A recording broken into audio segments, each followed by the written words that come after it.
തകഴി ശിവശങ്കരപിള്ളയിലേക്ക് പോകാം. കഴിഞ്ഞ ദിവസം ഞാൻ തകഴി ശിവശങ്കരപിള്ളയുടെ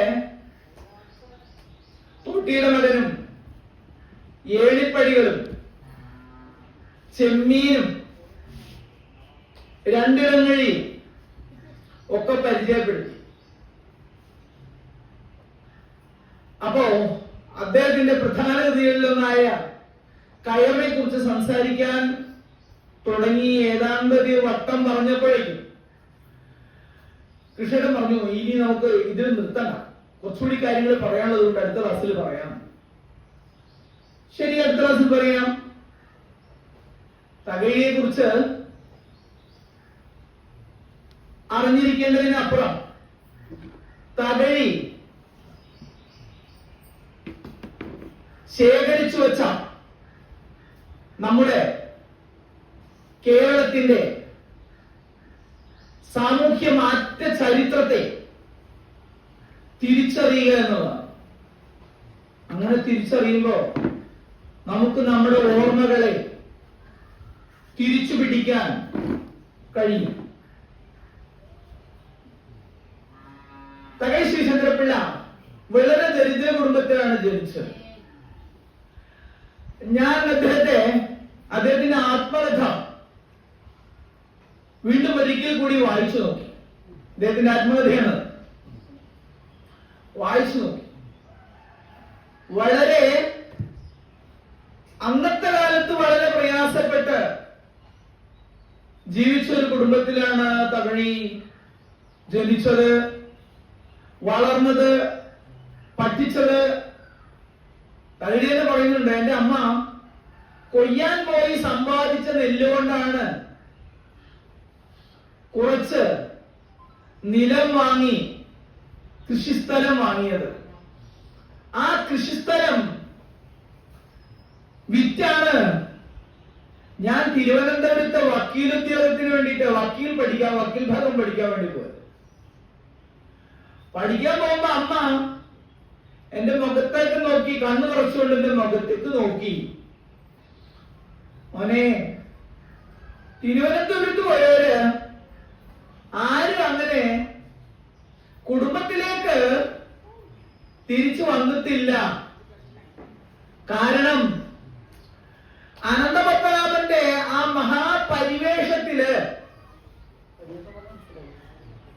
തിരുവനന്തപുരത്തെ അന്ന് നിൽക്കുന്ന ആ വികസിച്ച വളർന്ന അന്തരീക്ഷത്തിലെ വളർന്ന നല്ല ജീവിതം ആസ്വദിച്ച് അവിടെ കൂടും. അവരൊരിക്കലും ആലപ്പുഴയിലേക്കും തകഴിയിലേക്കും തിരിച്ചു വരില്ല. അമ്മയുടെ കുട്ടി അങ്ങനെ ആവരുത്. തകഴി അമ്മയുടെ കണ്ണുകളിലെ കണ്ണുനീര് സ്വന്തം ഹൃദയത്തിൽ ആവാഹിച്ചുകൊണ്ടാണ്, ഏറ്റെടുത്തുകൊണ്ടാണ് പോയത്. പഠിച്ച് വക്കീലായി തിരിച്ചു വന്ന്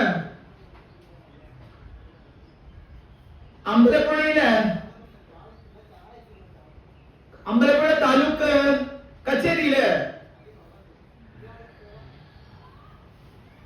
വക്കീലായിട്ട് പ്രാക്ടീസ് ചെയ്തു. അക്കാലത്ത് 1952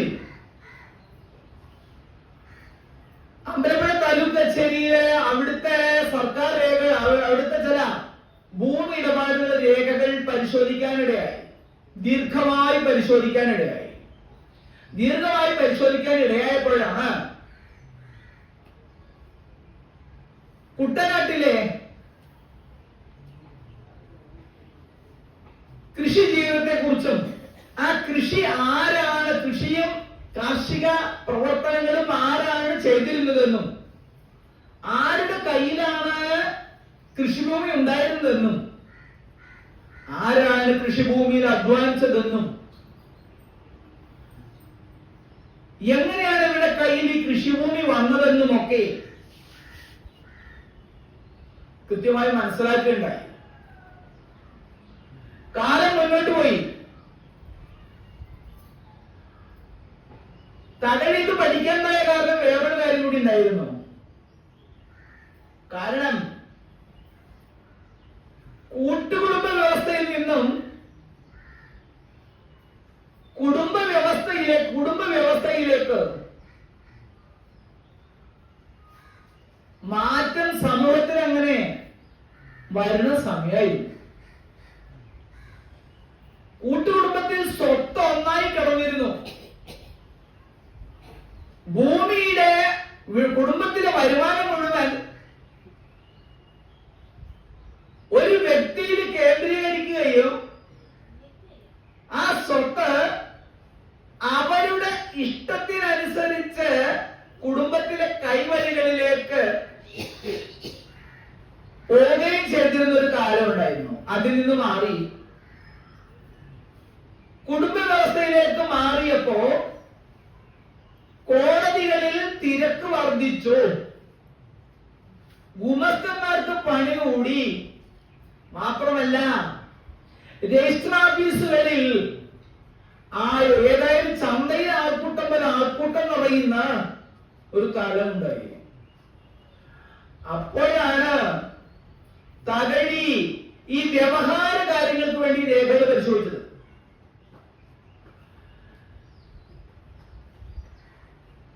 ആ പരിശോധിച്ച വിവരങ്ങളാണ് കയർ എന്ന ഈ നോവലിന്റെ അടിസ്ഥാനം.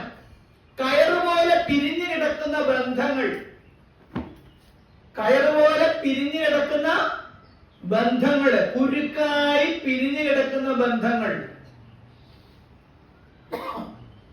അഴിച്ചാൽ നാരി പോലെ പോകുന്ന ബന്ധങ്ങൾ, 1000-ഓളം കഥാപാത്രങ്ങൾ, 4 തലമുറ മനുഷ്യരുടെ ജീവിതത്തിന്റെ ചരിത്രം, കുട്ടനാടിന്റെ മാറ്റം, കുട്ടനാടിന്റെ സാമൂഹ്യ വ്യവസ്ഥിതി, അതൊക്കെ തന്നെ ഉൾക്കൊള്ളിച്ചാണ് കയർ എഴുതിയത്. 1970 വളരെ ശ്രദ്ധിക്കേണ്ട, കേരളത്തെ സംബന്ധിച്ചിടത്തോളം വളരെ ശ്രദ്ധിക്കേണ്ട കാലമായി. 1970 കേരള ഭൂപരിഷ്കരണ നിയമം നടപ്പിലാക്കി. ഭൂപരിഷ്കരണ നിയമം നടപ്പിലാക്കിയപ്പോ ഭൂമിയൊക്കെ ആരുടെയാണ്, എവിടെയാണ്, എങ്ങനെയാണ്, ആരുടെ പേരിലാണ്, ഏതാണ് കൃഷിഭൂമി, കരഭൂമി, ഏതാണ്, എങ്ങനെയാണ്, ഇതിന്റെ നിയമങ്ങളും കാര്യങ്ങളും ഒക്കെ ചികഞ്ഞ് പരിശോധിക്കാൻ ഗവൺമെന്റ് തയ്യാറായി. അപ്പോ നമ്മുടെ നാട്ടില് താലൂക്ക് തഹസിൽദാർക്ക് വലിയ അംഗീകാരവും ആദരവും ഒക്കെ കിട്ടി. ആ നാട്ടിലെത്തിയ തഹസിൽദാരെ സ്വീകരിക്കാൻ, നാട്ടിലെത്തിയ തഹസിൽദാരെ കൊണ്ടുപോയി സന്തോഷിപ്പിക്കാൻ പഞ്ചായത്ത് പ്രസിഡന്റ് മുതലായവ തയ്യാറായി. ഈ കാര്യം തകഴിയുടെ മനസ്സിൽ ശരിക്കും ബോധ്യമായപ്പോ തകഴി പിറകോട്ട് ആലോചിച്ചു.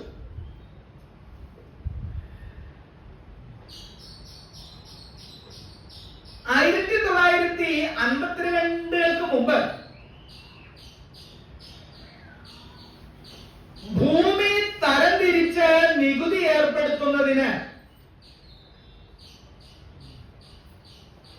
കുട്ടനാട്ടില് രാജാവിന്റെ പ്രതിനിധിയായിട്ട്, രാജാവെന്നാൽ ആരമ്മേ, രാജാവെന്നാൽ ഈശ്വരനാം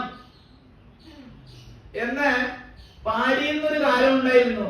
രാജാവെന്നാൽ ആരമ്മേ, രാജാവെന്നാൽ ഈശ്വരനാം എന്ന് പാടിയിരുന്നു ഒരു കാലം. ഇന്ന് രാജാവ് അല്ലല്ലോ, ഇന്ന് ജനാധിപത്യ ഭരണമല്ലേ, ഇന്ന് മുഖ്യമന്ത്രിയും മന്ത്രിസഭയും ഒക്കെ അല്ലേ, നിയമസഭയുമല്ലേ. വ്യത്യാസം വന്നു. ഇന്ന് രാജാവാൻ മോഹിക്കുന്നവരുണ്ടാവും, പക്ഷെ നടക്കില്ല എന്ന് മാത്രമേ. അങ്ങനെ കുട്ടനാട്ടില് ഭൂമി തരംതിരിക്കുന്നതിന് വേണ്ടിയിട്ട് രാജാവിന്റെ പ്രതീതിയായിട്ട് ക്ലാസ്സിൽ പേർ കൊച്ചുപിള്ള, എന്താ പേര്? ക്ലാസ്സിൽ പേർ കൊച്ചുപിള്ള വരുന്നു, കുട്ടനാട്ടിലേക്ക് വരുന്നു.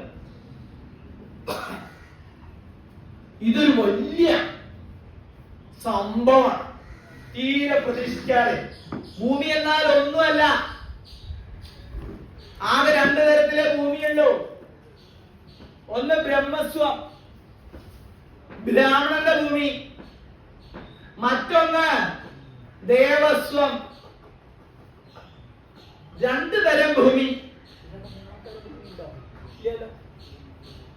രണ്ടു തരം ഭൂമിയുള്ളൂ ഉണ്ടായിരുന്ന കേരളത്തില്.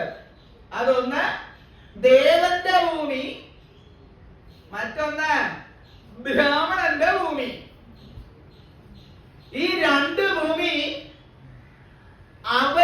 അവരുമായി ബന്ധപ്പെട്ടവർ മാത്രമാണ് കൈകാര്യം ചെയ്തിരുന്നത്.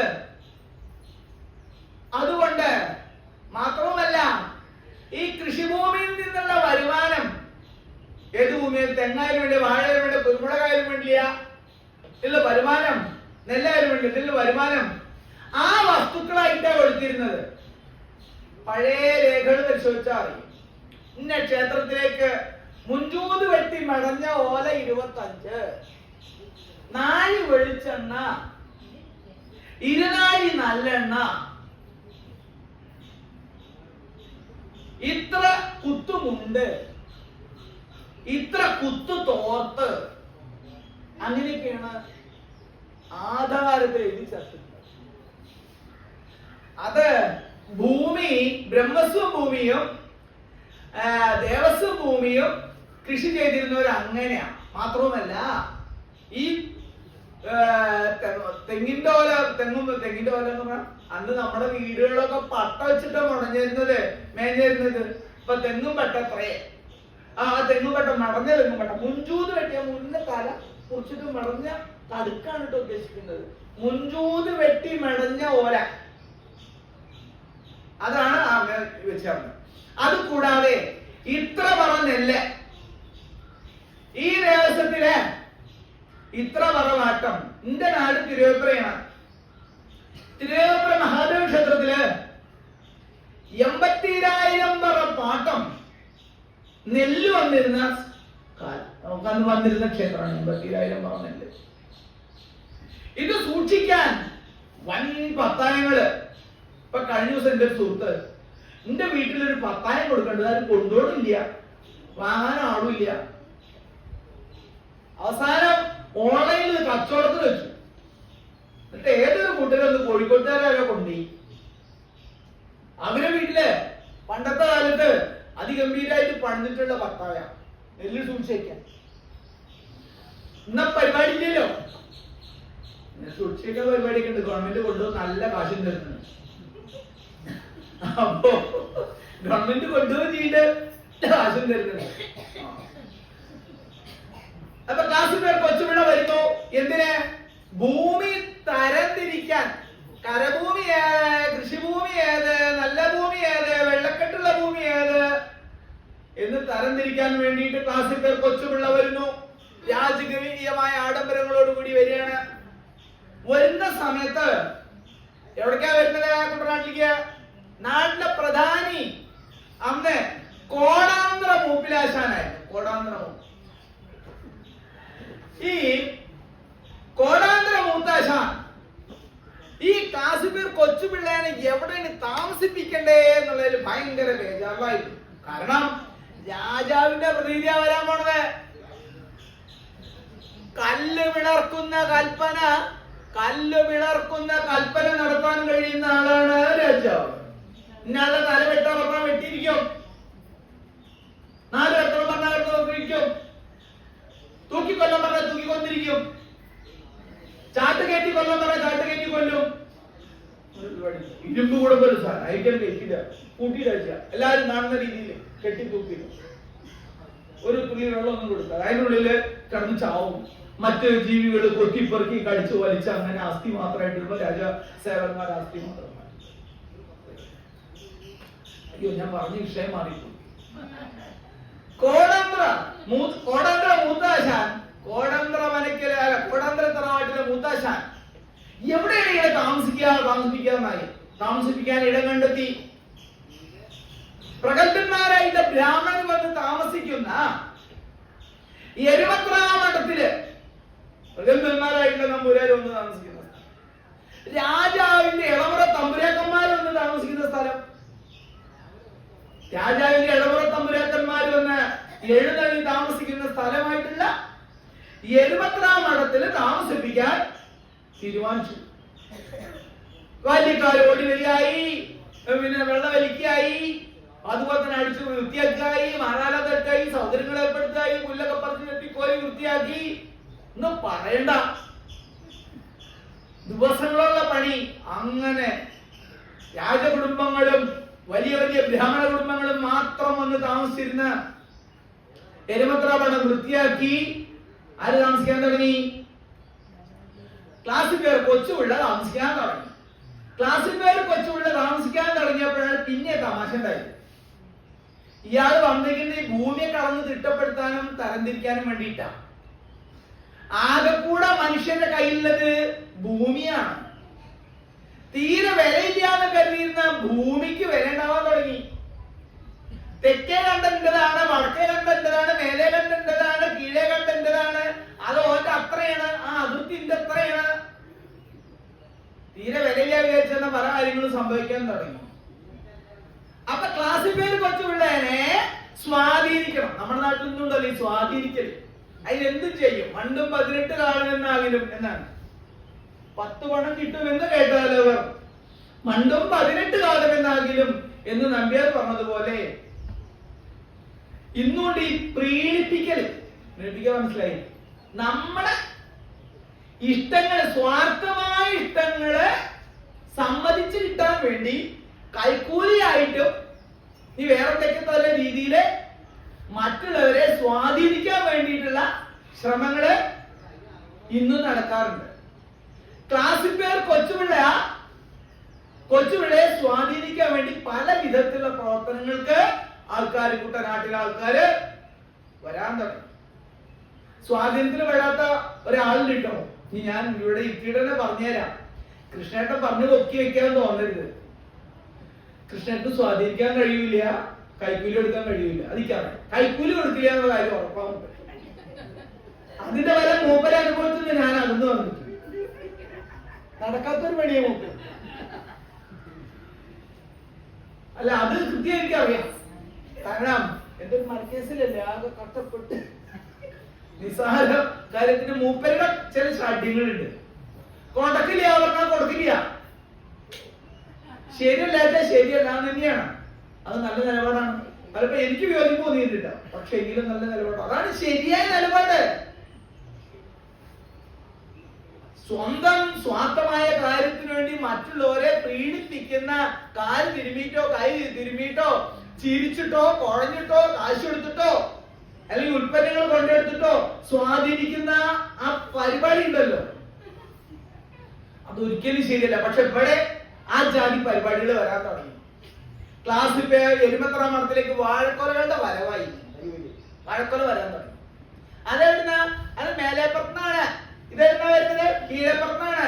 അത് വാര്യത്തുനിന്നാണ്. അതോ പിന്നെ കോലോത്തുനിന്നാണ്. അങ്ങനെ വാഴക്കൊല വലിയ വലിയ വരാൻ തുടങ്ങി എരുമത്ര മഠത്തിൽ. എരുമത്ര മഠത്തിൽ കുറെ പൊടിയുണ്ട്. വാഴക്കൊലകൾ നിറയാൻ തുടങ്ങി. ചിലരെന്തില്ലെന്ന് അറിയോ? പച്ചക്കറി വന്ന മത്തൻ, കുമ്പളങ്ങ, ഏളവൻ, അതുപോലെ തന്നെ മറ്റ് ഭക്ഷണ വിഭവങ്ങൾ, ഇതൊക്കെ ഒന്ന് എരുമത്ര മഠത്തിലെ മുറികളൊക്കെ നിറഞ്ഞു. അവസാനം ക്ലാസ്സിൽ പേർ കൊച്ചുള്ള പറഞ്ഞു, ഇനി മേലാലൊരൊറ്റ എണ്ണം ഈ ജാതി വാഴക്കൊലയും തേങ്ങാക്കൊലയും ഇങ്ങോട്ട് വരരുത്. അതിന് പകരം കുതിരക്കോയം തന്നാ മതിയെന്നാണ്.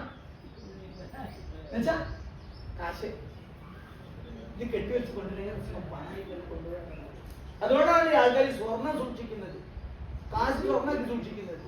നിങ്ങളുടെ കയ്യിൽ കാശുണ്ടെങ്കിൽ നിങ്ങൾ എന്ത് ചെയ്യുന്നു? ഈ കാശ് വാങ്ങി 4 സ്വർണ്ണനാണയം വാങ്ങി പോക്കറ്റിൽ പെട്ടിയിലെ വെച്ച് സുഖം നടക്കാലോ. കള്ളന്മാർ പെട്ടെന്ന് കെട്ടുള്ളല്ലോ. ഇനി അഥവാ കൊണ്ടുപോകുന്ന പേടിയുണ്ടെങ്കിൽ അമ്മിയുടെ അടിയിൽ വെച്ചാലും മതിയല്ലോ. അല്ല അമ്മിയുടെ അടിയിൽ വെച്ചാൽ ഏത് കള്ളനാണില്ല.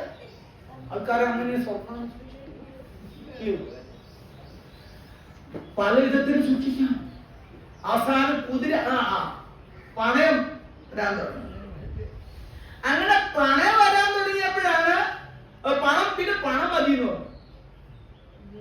പണം ഇങ്ങനെ കിട്ടാൻ തുടങ്ങിയപ്പോ വേറെ ചില സൗകര്യങ്ങള് ക്ലാസ് പേർ കൊച്ചുപിള്ള പ്രയോഗിച്ചു തുടങ്ങി. അതിന്റെ ഇടയിൽ ശൃംഗാരം വന്നു. ഈ ശൃംഗാരം ഉണ്ടല്ലോ, അതൊരു വല്ലാത്ത സംഭവമാണ്. അതുപയോഗിച്ച് കാര്യങ്ങൾ നേടാൻ ശ്രമിക്കാതെ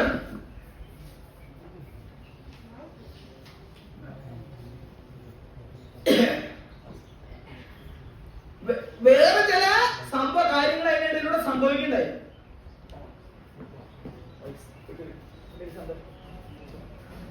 വേറെ ചില സംഭവങ്ങളാണ് ഇവിടെ എളുപ്പം ഞാൻ തീർക്കാൻ വളരെ കുറഞ്ഞ സമയം പറയും. കോടാമ്പുറയിലെ കുഞ്ഞമ്മയ്ക്ക് ഒരു ജാരസന്ധതി ഉണ്ടായി. ക്ലാസ് പേരിന്റെ വക സമ്മാനം കൊച്ചുപിള്ള, ക്ലാസ് പേർ കൊച്ചുപിള്ളയുടെ വക സമ്മാനം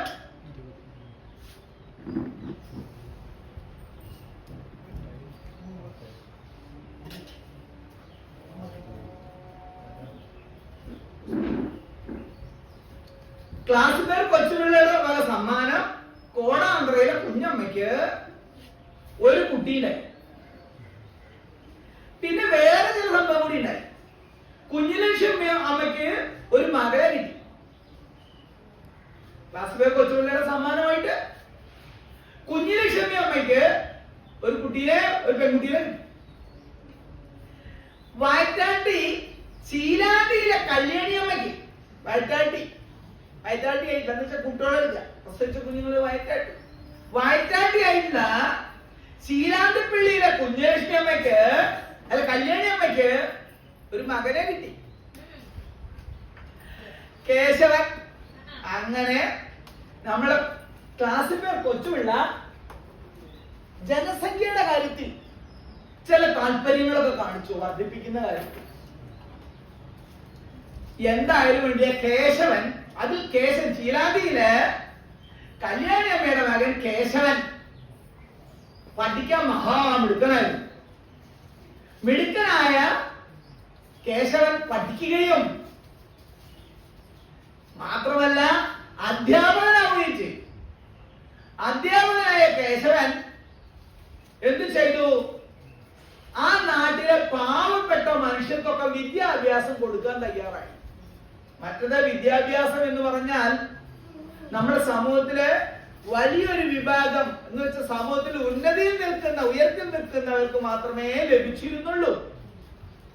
അന്നത്തെ കാലത്ത് വിദ്യാഭ്യാസം കൊടുക്കാൻ കേശവൻ തയ്യാറായി. കേശവൻ വിദ്യാഭ്യാസം കൊടുക്കുക മാത്രമല്ല ഒരു സർക്കാർ സ്കൂളിലെ അധ്യാപകനായിട്ട് കുട്ടനാട്ടില് സ്കൂൾ വിദ്യാഭ്യാസം ലഭിക്കാത്തവർക്ക്, പാവപ്പെട്ട മനുഷ്യർക്ക്, പിന്നാക്ക വിഭാഗങ്ങൾക്ക്, ചെറുമൻ, പറയൻ, പുലയൻ തുടങ്ങിയിട്ടുള്ള വിഭാഗത്തിൽപ്പെട്ടവർക്ക്, മണ്ണാൻ തുടങ്ങിയിട്ടുള്ള മാവിലാൻ, ഈഴവൻ തുടങ്ങിയിട്ടുള്ളവർക്ക് വിദ്യാഭ്യാസം കൊടുക്കാൻ കേശവൻ തയ്യാറായി. ഇങ്ങനെ വിദ്യാഭ്യാസം കൊടുക്കാൻ തയ്യാറായപ്പോ നാട്ടിലെ പ്രമാണിമാരായിട്ടുള്ള ചില കേവന്മാർക്ക് ഇത് ശരിയല്ല, ഇങ്ങനെ ഇവൻ കൊടുത്തു കഴിഞ്ഞാലേ ഇവറ്റൊക്കെ പഠിക്കും. ഈ മനുഷ്യരൊക്കെ നമ്മുടെ നാട്ടില് കഠിനമായിട്ട് കൂലി ചോദിക്കാതെ, കൂലിയും വിലയും ഇല്ലാതെ അഡ്വാൻസ് ചെയ്യുന്നവരൊക്കെ പഠിക്കാൻ തുടങ്ങിയാൽ അവരെ അവകാശങ്ങൾ ചോദിച്ച് മുന്നിൽ വരും. അതുകൊണ്ട് അവർക്കൊന്നും വിദ്യാഭ്യാസം കൊടുക്കാൻ പാടില്ല. സ്കൂള് കത്തിച്ചു. മാത്രമല്ല കേശവപിള്ളനെ ഇവിടെ ഒറ്റപ്പെടുത്തി. കേശവപിള്ള വല്ലാത്ത കഷ്ടത്തിലെ ഒറ്റയ്ക്കായി, ആരും സഹായിക്കാനില്ലാതെ കേശവപിള്ള സ്വന്തമായിട്ട് ഒരു ഗ്രന്ഥപ്പുര ഉണ്ടാക്കി, പുസ്തകപ്പുര. അങ്ങനെ ധാരാളം വായിക്കാൻ തുടങ്ങി. കുട്ടനാടിന്റെ ചരിത്രം മാത്രമല്ല, നാടിന്റെ ചരിത്രം വായിക്കാൻ തുടങ്ങിയപ്പോഴാണ് മനസ്സിലായത് നമ്മുടെ നാട്ടിലൊക്കെ കാളി ക്ഷേത്രങ്ങൾ ഉണ്ടായിരുന്നു. കാളി സാധാരണ മനുഷ്യരുടെ ദൈവമാണ്, ഭഗവതിയാണ്. ദുർഗ ഒന്ന് മാറ്റി, കാളി ദുർഗയായപ്പോ അത് ജാതിയിൽ മെച്ചപ്പെട്ടവന്റെ ദേവിയായി മാറി. കാളി ക്ഷേത്രങ്ങളിൽ ശാസ്താവിനെ കുടിയിരുത്തപ്പെട്ടു. കേശവൻ മനസ്സിലാക്കി, നമ്മുടെ ക്ഷേത്രങ്ങളിൽ പലതിലും, കാളി ക്ഷേത്രങ്ങളിൽ ശാസ്താവ് കയറി വന്നത് ഒരു സുപ്രഭാതത്തിലാണ് എന്ന് കേശവൻ മനസ്സിലാക്കി.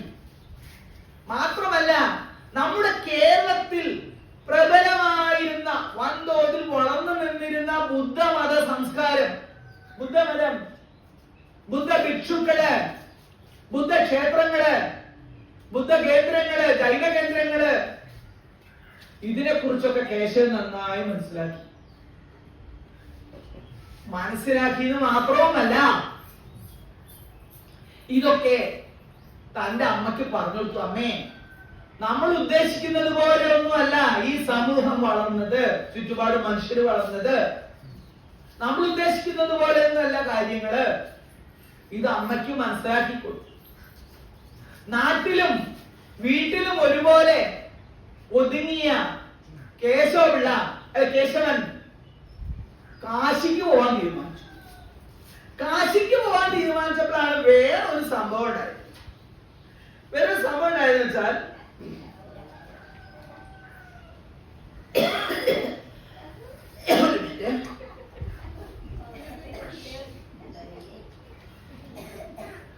കേശവന്റെ ബാല്യകാല സുഹൃത്തും കാമുകിയും ഒക്കെ ആയിരുന്ന,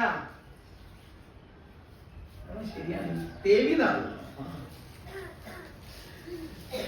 തേവി, കരുമാത്രയിലെ ദേവി കേശവനെ കാണാനെത്തി. താൻ കാശിക്ക് പോവാണല്ലേ, ഇന്നത്തെ പോലെ ഒന്നല്ല. അന്ന് കാശിക്ക് പോയാൽ എല്ലാം ഉപേക്ഷിച്ചാണ് പോകുന്നത്, പിന്നെ ഒരിക്കലും തിരിച്ചു വരില്ല. അങ്ങനെ കരുമാത്ര ദേവി കാണാൻ ചെന്നു കേശവനെ. ചെന്നപ്പോ രണ്ടുപേരുടെയും കണ്ണുകൾ തമ്മിൽ ഇടയുകയും ഒരിക്കലും യോജിച്ചു പോവാൻ കഴിയാതെ വന്ന, ഒരിക്കലും ഒന്നിച്ചു ജീവിക്കാൻ കഴിയാതെ പോയ സാമൂഹ്യ ചുറ്റുപാടിനെ ഓർത്ത് കണ്ണു നിറയുന്നിടത്ത് കയറിന്റെ ആദ്യ ഭാഗം അവസാനിക്കുന്നു. പിന്നെ കയർ എന്നുള്ള നോവലിന്റെ തുടർഭാഗങ്ങള് കൂട്ടുകുടുംബത്തിന്റെ തകർച്ച, മരുമക്കത്തായ, കേരളത്തിൽ നിലനിന്ന മരുമക്കത്തായ, ഈ മരുമക്കത്തായ എന്നത് നിങ്ങൾ മനസ്സിലാക്കി വെക്കേണ്ട ഒരു വലിയ കാര്യം തന്നെയാണ്. നമ്മൾ വിചാരിക്കുന്നത് പോലെ അല്ല. വളരെ ശ്രദ്ധയോടുകൂടി മനസ്സിലാക്കേണ്ട ഒരു കാര്യമാണ്. സ്വത്ത് ആർക്കാണെന്നാണ് നമ്മൾ ആഗ്രഹിക്കുക? നമ്മുടെ മക്കൾക്ക് കിട്ടണമെന്നല്ലേ? എന്നാൽ മരുമക്കത്തായത്തില് അച്ഛന്റെ സ്വത്തിന് മക്കൾക്ക് അവകാശമില്ല. മരുമക്കത്തായത്തില് പെങ്ങളുടെ മക്കൾക്കാണ് പിതാവിന്റെ സ്വത്തിന് പിതാവിന്റെ സ്വത്തിന്റെ അവകാശം സഹോദരിമാർക്കായിരുന്നു. മാമന്റെ മക്കൾക്കാണ് മാമന്റെ സ്വത്ത് മക്കൾക്ക് അവകാശമുള്ളതാണ്. പിതാവിന്റെ സ്വത്തിന് മക്കൾക്ക് അവകാശമില്ല, സഹോദരിമാരുടെ മക്കൾക്കാണ് അവകാശം. ഇത് ഏറ്റവും ശക്തമായി നിലനിന്നിരുന്നത് നായർ സമുദായത്തിലാണ്. അതാണ് ആദ്യം ഈ മരുമക്കത്തായ പ്രാബല്യത്തിൽ വരികയും ചെയ്തത് നായർ കുടുംബങ്ങളിലായിരുന്നു. പിന്നീട് അത് മറ്റു സമുദായത്തിലെത്തി. ഇങ്ങനെ ഈ സമുദായങ്ങളിൽ എത്തിക്കാണ്ടായ, നായർ സമുദായത്തിൽ എത്തിക്കാണ്ടായ ഒരു കാരണം തുറന്നു പറയാതിരിക്കാൻ കഴിയില്ല. അന്നത്തെ ബ്രാഹ്മണരായിരുന്നു. അവർക്ക് അതിനൊരു കാരണവും ഉണ്ടായിരുന്നു. നമ്പൂതിരി കുടുംബത്തിൽ മൂത്ത ആൾ മാത്രം സ്വസമുദായത്തിൽ നിന്ന് വിവാഹം കഴിക്കുകയും ബാക്കിയുള്ളവർ മറ്റു സമുദായങ്ങളിൽ നിന്ന് ഭാര്യമാരെ കണ്ടെത്തുകയും ചെയ്തിരുന്നു. നമ്പൂതിരി സ്വീകരിച്ചിട്ടുള്ള നായർ സ്ത്രീയിലെ കുട്ടികളെ സംരക്ഷിക്കേണ്ടുന്നതിന്റെ ബാധ്യത ആർക്കില്ല? നമ്പൂതിരിക്കില്ല. നായർ കുടുംബങ്ങളിൽ നിന്ന് നമ്പൂതിരി ഇഷ്ടപ്പെടുന്ന, സ്നേഹിക്കുന്ന, അല്ലെങ്കിൽ ഭാര്യയായി കൊണ്ടുപോകുന്ന സ്ത്രീയുടെ കുട്ടികളെ സംരക്ഷിക്കേണ്ടതിന്റെ ബാധ്യത ആർക്കില്ല? നമ്പൂതിരിക്കില്ല. ഇതിന്റെ ചുമതല, ഈ കുട്ടികളുടെ ചുമതല പിന്നെ ആര് വഹിക്കണം? ആ ചുമതല വഹിക്കേണ്ടത് ആ വീട്ടിലെ സ്ത്രീകളുടെ ആങ്ങളമാരാണ്. അപ്പോഴാണ്, ഇതാണ്, ഈ സമയത്താണ് നമ്മുടെ മന്നത്ത് പത്മനാഭൻ എന്ന് പറയുന്ന നായർ സർവീസ് സൊസൈറ്റിയുടെ സ്ഥാപകനായിട്ടുള്ള കേരളത്തിലെ സാമൂഹ്യ സമരങ്ങൾക്ക് നേതൃത്വം കൊടുത്ത ശ്രീ മന്നത്ത് പത്മനാഭൻ നായർ സമൂഹത്തിന് ഒരു ആഹ്വാനം നടത്തിയത് ആരുടെയും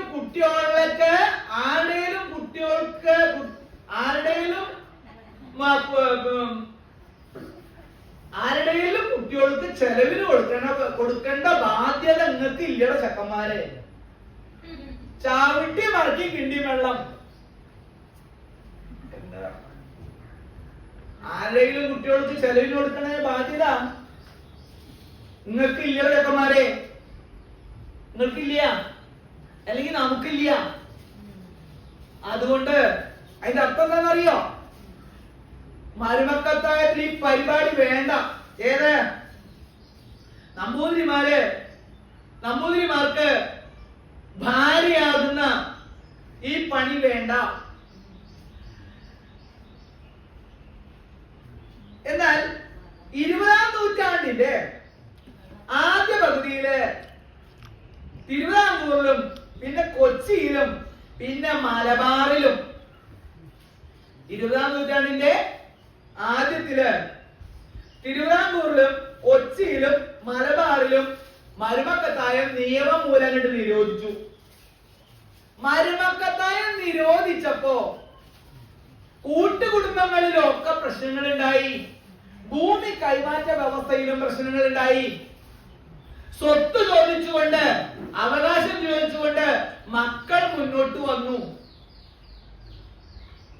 ഇത് ശരിക്കും കൃത്യമായി മനസ്സിലാക്കാൻ കഴിയുന്നത് ചെറുകാടിന്റെ ജീവിതപാത വായിക്കുമ്പോൾ കൃത്യമായി മനസ്സിലാവും. മരുമക്കാരത്തായ തറവാട്ടിലെ പിറന്നവർ അല്ലെ ആൺകുട്ടികൾ അനുഭവിച്ചിരുന്ന സംഘർഷങ്ങൾ കൃത്യമായി മനസ്സിലാവും. അങ്ങനെ ഭൂമിയുടെ കൈമാറ്റ വ്യവസ്ഥയിൽ വലിയ മാറ്റങ്ങൾ കേരളത്തിൽ ഉണ്ടാക്കിയിട്ടുള്ള പ്രധാനപ്പെട്ട പ്രധാനപ്പെട്ട രണ്ട് കാര്യങ്ങളാണൊന്ന് കൂട്ടുകുടുംബ വ്യവസ്ഥയിൽ വന്നിട്ടുള്ള മാറ്റം, മറ്റൊന്ന് മരുമക്കത്തായത്തിൽ വന്നുള്ള മാറ്റം, തായക്രമത്തിൽ വന്നുള്ള മാറ്റം. അച്ഛന്റെ സ്വത്ത് മക്കൾക്ക് ആ നിയമം, ആ രീതി, ആ സാമൂഹ്യ ക്രമം നിലയിൽ വന്നതോടുകൂടി കേരളത്തിലെ കാർഷിക രംഗത്ത് വലിയ മാറ്റങ്ങൾ ഉണ്ടായി. സമൂഹത്തിൽ മാറ്റങ്ങൾ ഉണ്ടായി. വിവാഹ സമ്പ്രദായത്തിൽ മാറ്റങ്ങൾ ഉണ്ടായി. കാരണം കഴിഞ്ഞ ദിവസം പറയണ്ടായി, വിവാഹം എന്നത് ഒരു പുടവയുടെ മുമ്പിൽ തീരുമാനിക്കുന്ന, ഒരു ചൂട്ടുകറ്റക്കെട്ടിൽ തീരുമാനിക്കുന്ന അവസ്ഥയിൽ നിന്ന് വിവാഹ സമ്പ്രദായത്തിൽ മാറ്റം വന്നു. സ്ത്രീകൾക്ക് അധികാരം കൊടുത്തിരുന്ന വേറെ അവസ്ഥയ്ക്ക് വേണ്ടിയിട്ടാണ്. വല്ല കേരളത്തോടു കൂടി പറയും ആ സമയത്ത് മരുമക്കത്തായ തറവാടുകളിൽ സ്ത്രീകൾക്ക് വേണ്ട അംഗീകാരമായിരുന്നില്ലേ എന്ന്. പക്ഷേ സാമൂഹ്യക്രമത്തിലും കുടുംബ വ്യവസ്ഥയിലും ആകെ മാറ്റങ്ങൾ വന്നതോടുകൂടി കേരളം മാറാൻ തുടങ്ങി. അങ്ങനെ മരുമക്കത്തായത്തെ കുറിച്ച് സൂചന പറയുന്നു, വിശദമാക്കുന്നുണ്ട്. അതുകൂടാതെ പുന്നപ്ര വയലാർ സമരം, അതാണ് പിന്നൊന്നായിരുന്നു. ബ്രിട്ടീഷുകാർ ഇന്ത്യ വിടുമ്പോൾ, അല്ല 1946 പുന്നപ്ര വയലാർ സമരം. ബ്രിട്ടീഷുകാർ ഇന്ത്യ വിടുമ്പോൾ തിരുവിതാംകൂറ് ഒരു സ്വതന്ത്ര രാജ്യമാക്കി നിലനിർത്തണം എന്ന് തിരുവിതാംകൂറിലെ ദിവാനായിരുന്ന സർ CP ആഗ്രഹിച്ചു. മനസ്സിലാവുന്നുണ്ടോ? ഇതൊക്കെ മനസ്സിലായിട്ട് നിങ്ങൾക്ക് ഗുണമുണ്ടാകട്ടെ എന്ന് തന്നെയാണ് എന്റെ ആഗ്രഹം. ഓർമ്മ തിരിച്ചു വരട്ടെ എന്ന് തന്നെയാണ്.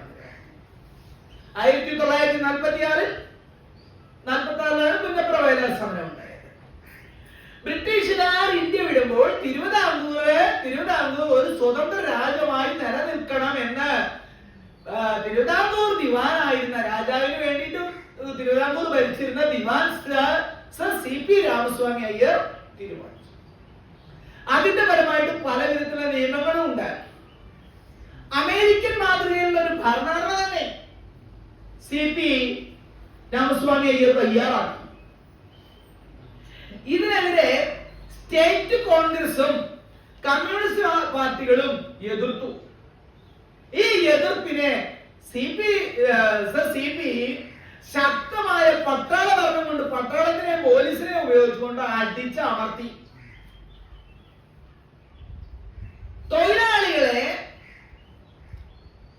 തൊഴിലാളികളെയും എതിർക്കുന്നവരെയും, സിപിയുടെ ഭരണത്തെ എതിർക്കുന്നവരെയും ഒറ്റിക്കൊടുക്കാനും ഉപദ്രവിക്കാനും അന്നത്തെ കാലത്ത് കേരളത്തിലെ ഫ്യൂഡൽ പ്രമുഖന്മാര്, കൃഷി സ്വന്തമായിട്ട് ധാരാളം ഉണ്ടായിരുന്നവര്, ആലപ്പുഴയായിരുന്നു ഒരു കാലത്ത് കേരളത്തിലെ വ്യവസായ കേന്ദ്രം, കയർ ഫാക്ടറി തൊഴിലാളികൾ ധാരാളം ഉണ്ടായിരുന്ന കാലം. അപ്പോ ആ തൊഴിലാളികളെ അടിച്ചമർത്താൻ അക്കാലത്ത് ഫ്യൂഡൽ പ്രഭുക്കന്മാരും അവരുടെ സഹായികളും നിന്നു. ഏറ്റവും കൂടുതൽ തൊഴിലാളികളുടെയും അതുപോലെ തന്നെ സാധാരണക്കാരുടെയും പ്രതിഷേധം ഉണ്ടായത് പുന്നപ്രയിലും അതുപോലെ തന്നെ വയലാറിലുമാണ്. ഇങ്ങനെ സർ CPയുടെ അടിച്ചമർത്തലിനെതിരെ പ്രതിരോധിച്ച സാധാരണക്കാരായിട്ടുള്ള തൊഴിലാളികളെ CPയുടെ പട്ടാളം കണക്കറ്റ് ഉപദ്രവിക്കുക മാത്രമല്ല 100 കണക്കിന് തൊഴിലാളികള് മരിച്ചു വീണു.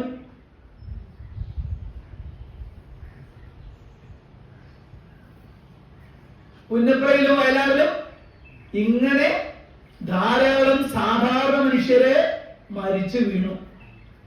ഇതാണ് പുന്നപ്ര വയലാർ സമരം. ഈ സമരത്തെ കുറിച്ച് പറഞ്ഞു പോകാൻ, സൂചിപ്പിച്ചു പോകാൻ തകഴി ശ്രമിക്കുന്നുണ്ട്. മറ്റൊന്നാണ് മലബാർ കലാപം.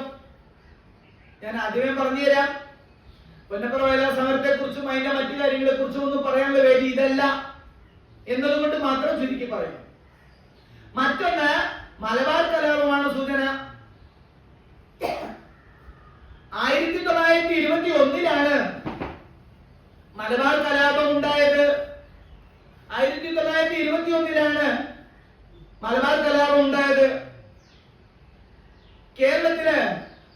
നമ്മുടെ കേരളത്തിൽ നടന്ന, ഇന്ത്യ ഒട്ടാകെ നടന്നതിന്റെ ഭാഗമായിട്ട് കേരളത്തിൽ നടന്ന നിസ്സഹകരണ സമരത്തിന്റെ മറവറ്റിക്കൊണ്ടാണ്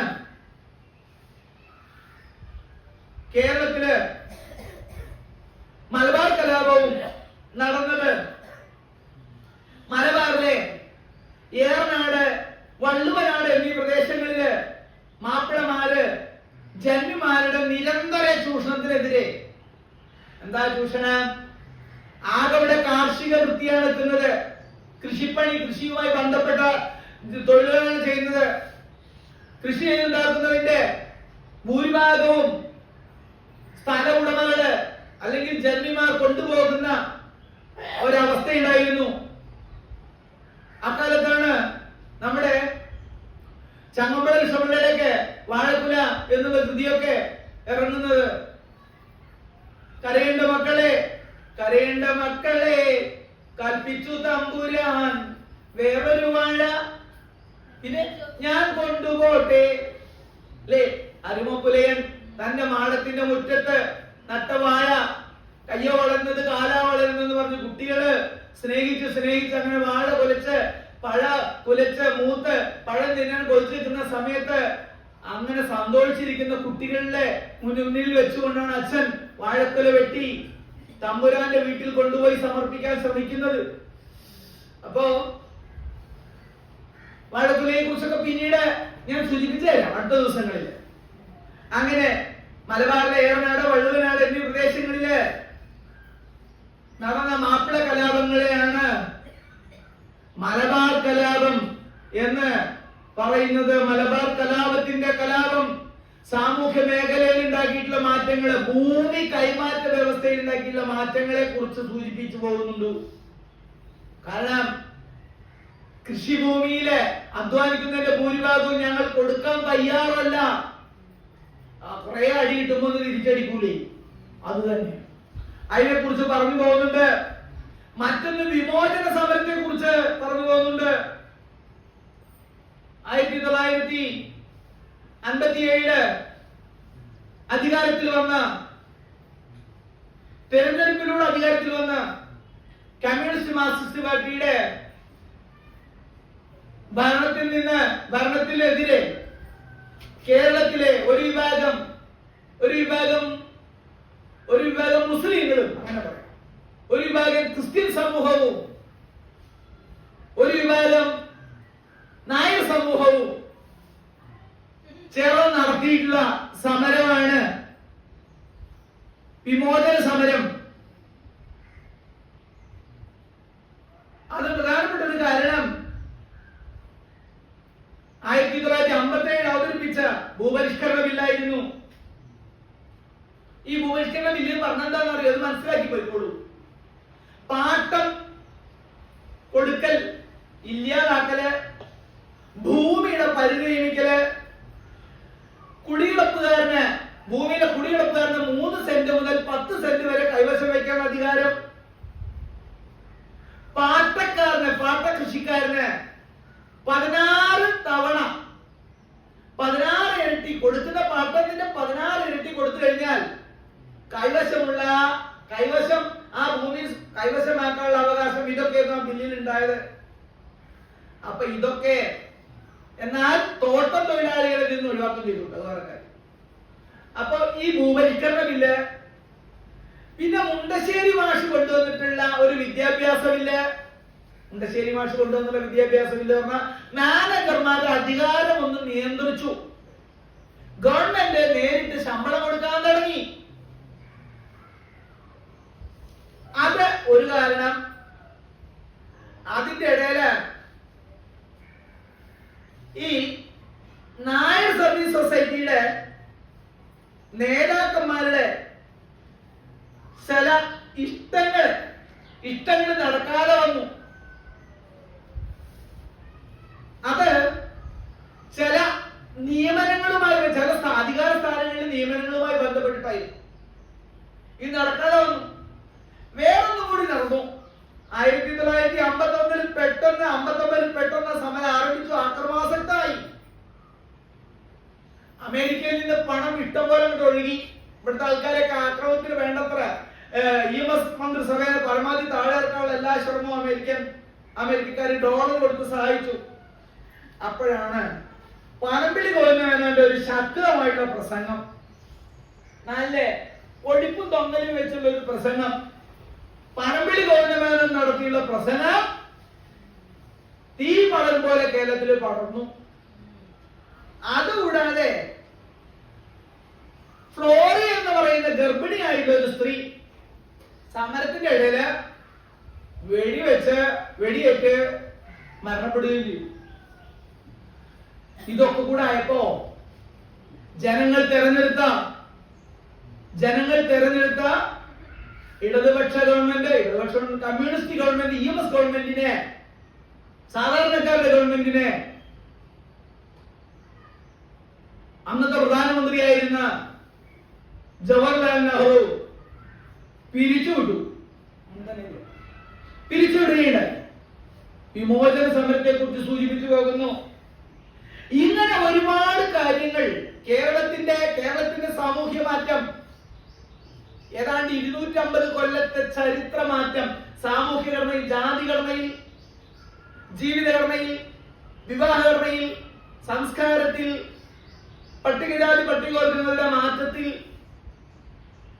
ഒക്കെ പറഞ്ഞു പോകുന്ന, പറയാതെ പറഞ്ഞു പോകുന്ന, എല്ലാവരും വായിച്ചിരിക്കേണ്ട മനോഹരമായ ഒരു കൃതിയാണ് തകഴിയുടെ കയർ എന്നുള്ള നോവൽ. നിങ്ങൾ കഴിയുമെങ്കിൽ കുറേശ്ശെങ്കിലും വായിക്കാൻ ശ്രമിക്കണം എന്ന് പറഞ്ഞുകൊണ്ട് എന്റെ വാക്കുകൾക്ക് വിരാമിടുന്നു. നന്ദി, നമസ്കാരം.